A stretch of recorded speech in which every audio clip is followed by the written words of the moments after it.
China, unlike Russia, has the means to displace the US and to provide an alternative to the US-led order. From China's perspective, there wasn't a rules-based order. It was a hegemony-based order, HBO, not RBO, not rules-based order, and it ended long ago. Like the US, I would say China also supports a rules-based system as long as those rules are made in China, made by China for others. The Chinese believe that who rules makes the rules, and that gives you some idea of China's aversion to the U.S.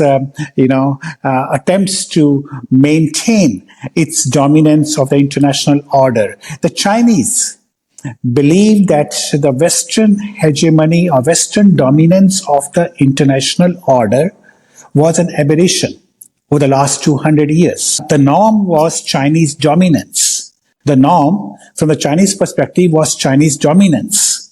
Western dominance, US hegemony, are an historical aberration. This anomaly must come to an end with China's return, China's emergence as a great power.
Thank you, Professor Malik, for accepting the invitation to participate in the interview.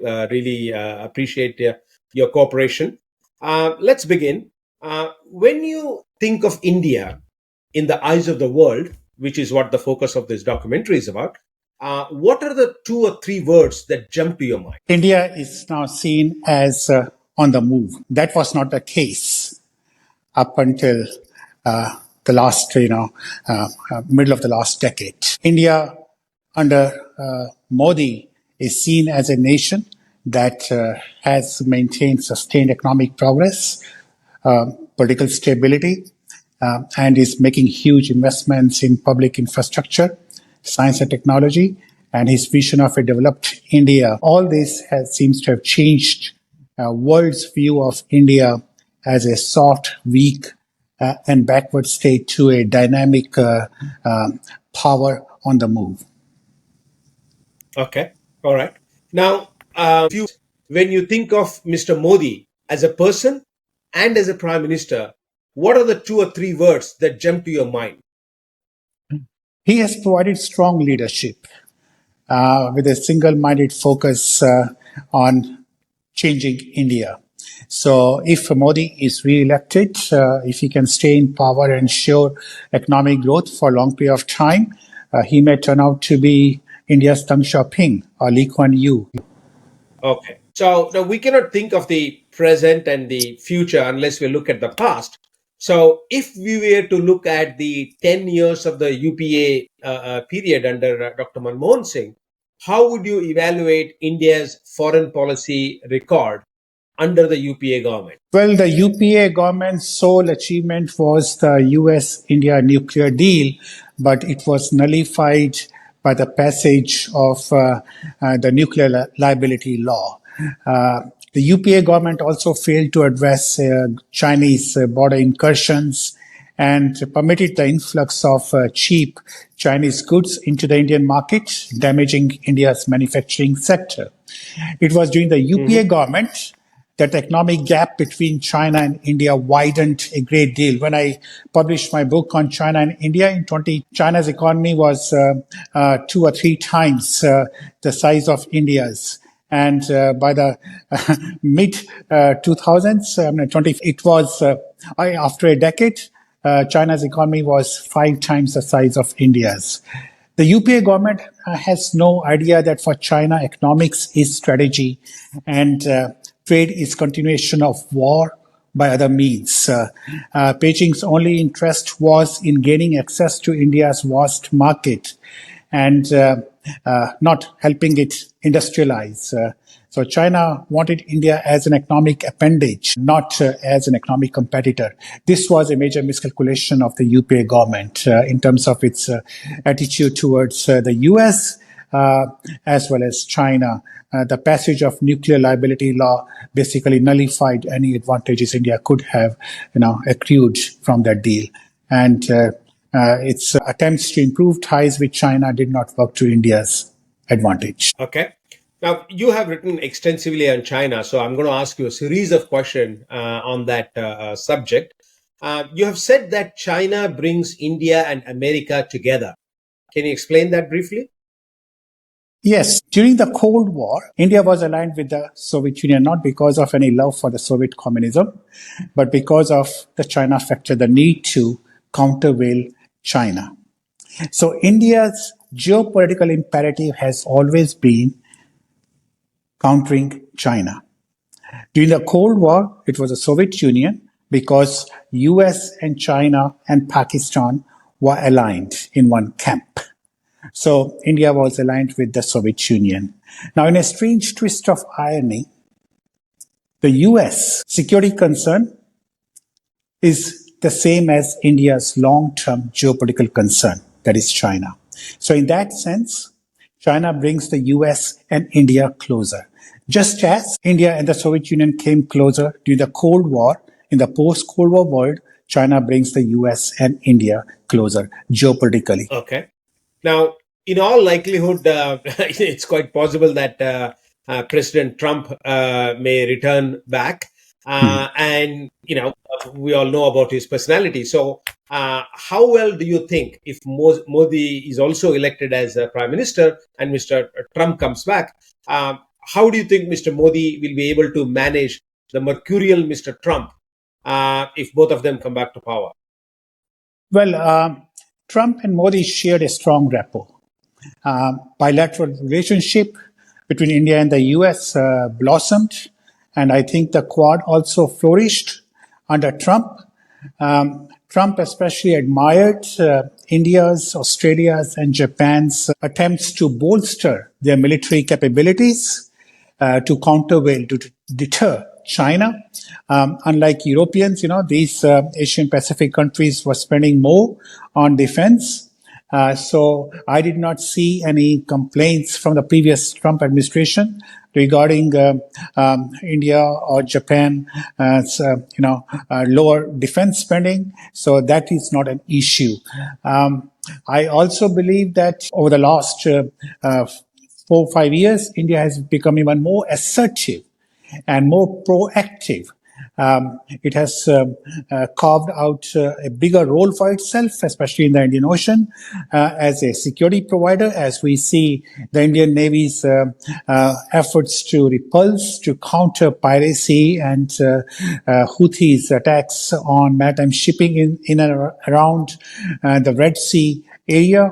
So I see this would dovetail with what the US wants other regional powers to step up to the plate and play an assertive role in their regions. Okay. Now, recently, India's Foreign Minister, Dr. Jaishankar, suggested that it's not Russia that the West needs to focus on, but it's China, because that is the big culprit when it comes to violation of global order and policy. Do you agree with that assessment? That is true. I mean, China, unlike Russia, has the means to displace the US and to provide an alternative to the US led order. From China's perspective, there wasn't a rules based order. It was hegemony based order, HBO, not RBO, not rules based order, and it ended long ago. Like the US, I would say China also supports a rules-based system as long as those rules are made in China, made by China for others. The Chinese believe that who rules makes the rules, and that gives you some idea of China's aversion to the U.S. Attempts to maintain its dominance of the international order. The Chinese believe that the Western hegemony or Western dominance of the international order was an aberration over the last 200 years. The norm was Chinese dominance. The norm from the Chinese perspective was Chinese dominance. Western dominance, US hegemony are an historical aberration. This anomaly must come to an end with China's return, China's emergence as a great power. So from China's perspective, it was US-led order. It was not a rules-based order. And if you look at China's record, China behaves more like an empire state, not like a nation state. And for much of its history, up until almost 110 years ago, China was an empire, not a nation state. Okay. Now, continuing on that, in the context of the Russia-Ukraine conflict, India has had a bit of a challenge convincing the Biden administration as well as the European allies about its continuing strong relationship with Russia. Do you think if Mr. Trump comes back to power, he will have a better understanding of India's relations with Russia and its desire to still continue closer relations with the West at the same time? I believe that if Trump comes into power, as he tried in his first administration, to improve ties with Putin's Russia, he would not be supporting Ukraine in its conflict with Russia to the extent as the Biden administration is supporting. Committed to improving ties with Russia as a counterweight to China. In fact, Trump wants to do a Nixon on Russia. Just as President Nixon went to China to align with China against the Soviet Union common threat, Trump wants to align with Russia to counter China. So Trump has always been fixated on the Chinese threat. And from that perspective, I believe that things would dramatically change. Those who are advising, who advised President Trump in the previous administration, they believe in the Mackinder theory of geopolitics that U.S. should align itself with a weaker Eurasian power to counter China, that is a continental and now a maritime power. Okay. Now, as far as India is concerned, undoubtedly China has been the biggest challenge to the Modi government in managing international relations. In the light of your comment, understand the Chinese mindset to reset relations. What is your assessment of what has gone right and what has gone wrong in India's relationship with China? The Chinese knew that Prime Minister Modi was trying to buy time with China by holding regular summits with Xi Jinping and hobnobbing with the US and Japan at the same time.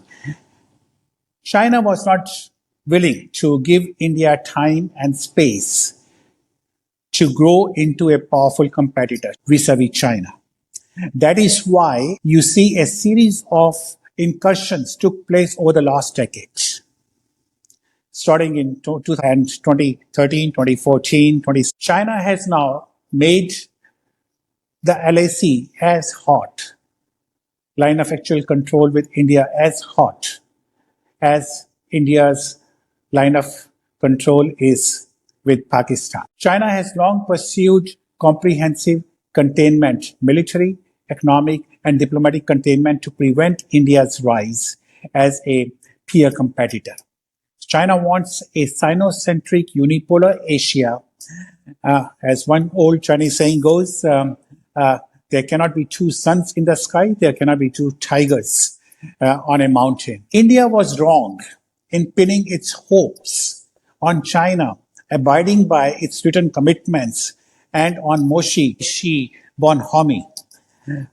The Chinese leaders see world politics in much the same way as they see domestic politics. Ni se wo huo. I live, you die. A life and death struggle. A zero-sum game characterized by rivalries, conflicts, shifting alliances, and betrayals. In this worldview, treaties, norms, bilateral agreements, friendships, commitments do not count. For China, power trumps law.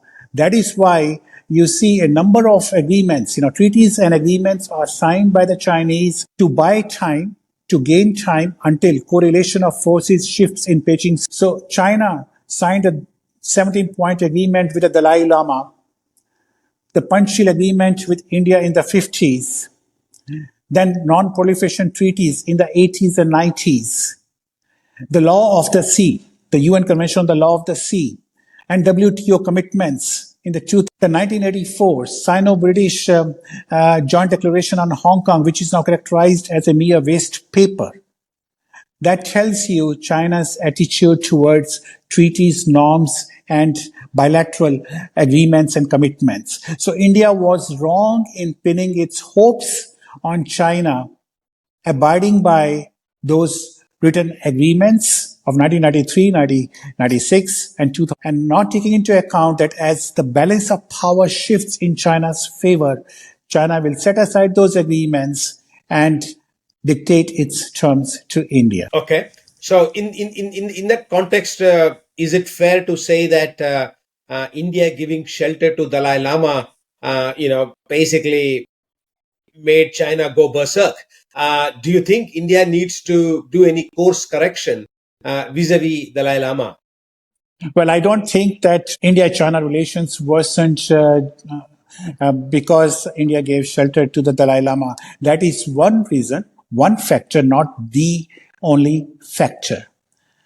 You have to understand that China and India relations would be adversarial even if India had not given shelter to the Dalai Lama. China is not just another nation state. China is an empire state.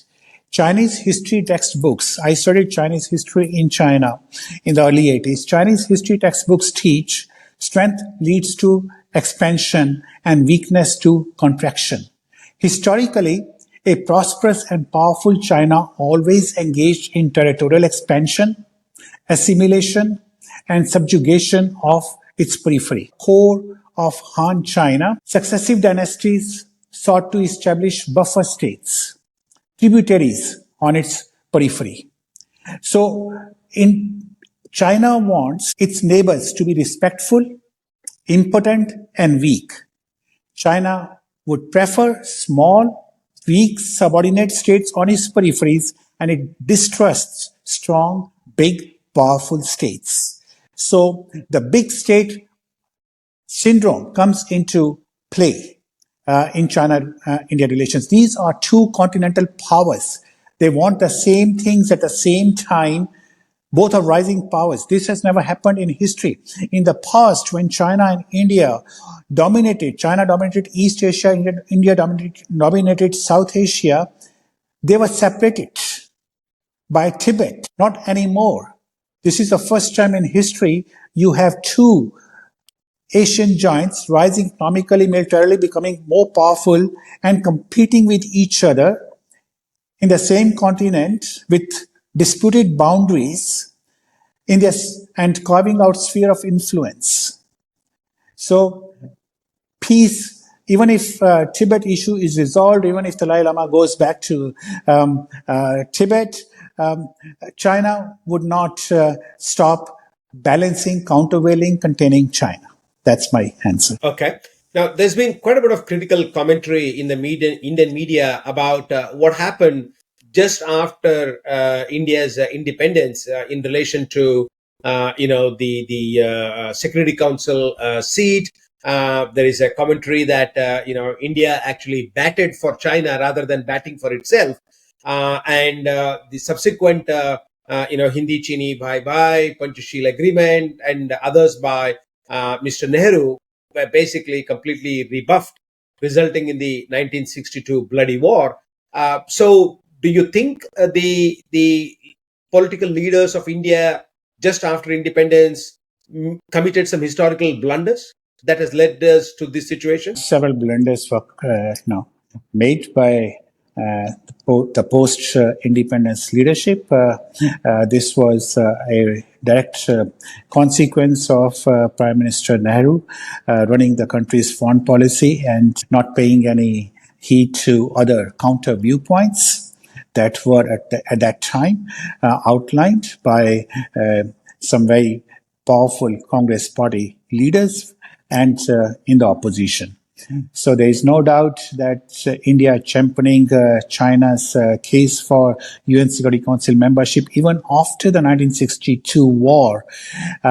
International relations are based on the principle of reciprocity, give and take. It was, from India's perspective, it was all give, nothing in return from China. Okay. Now, in one of your articles in The Diplomat, you wrote that both China and India aspired to the same things at the same time on the same continental landmass and its adjoining waters. You also said that the Chinese censors encourage alarmingly frank discussion of the merits of another war against India. If a war indeed breaks out between India and China, how do you think it will pan out, in your view, considering especially that China has had no direct combat experience in the past 40 odd years or so? Well, in China's future vision of Pax Sinica, India is a total misfit. India is another rising power. It has the potential to checkmate China's growth. As I said earlier, China wants a unipolar Asia led by China. That makes the prospects of Sino-Indian rapprochement very difficult. China sees India as a spoiler state, backed by the US, Japan, and others, seeking to sabotage Xi's China dream and trying to overturn the pro-China balance of power that prevails in South Asia. So that provides a reason for territorial disputes that have become very, dominant.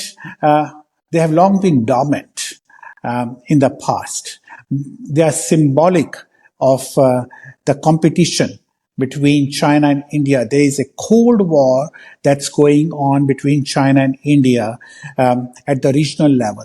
At the global level, the Cold War is between China and the US. So China sees India as a growing and ambitious power courted by the West, with whom China will have to have a day of reckoning. The question is when, not if.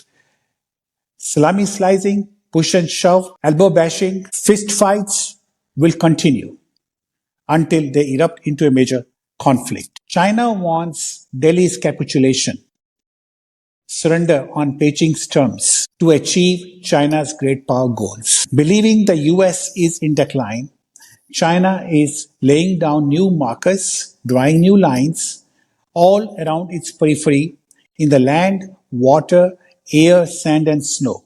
And that's why the possibility of conflict between China in some form is much greater than it was in the past. The 1962 war was a clear win for China. But I believe the next Sino-Indian war is likely to be a stalemate, a protracted war. Perhaps it will be a rerun of the Sino-Vietnamese War of 1979 and 83. The only wild card in this equation are nuclear weapons. The threatened use of nuclear weapons could bring an end to this conflict. If there is an escalation, it could be managed, it could be controlled by both sides.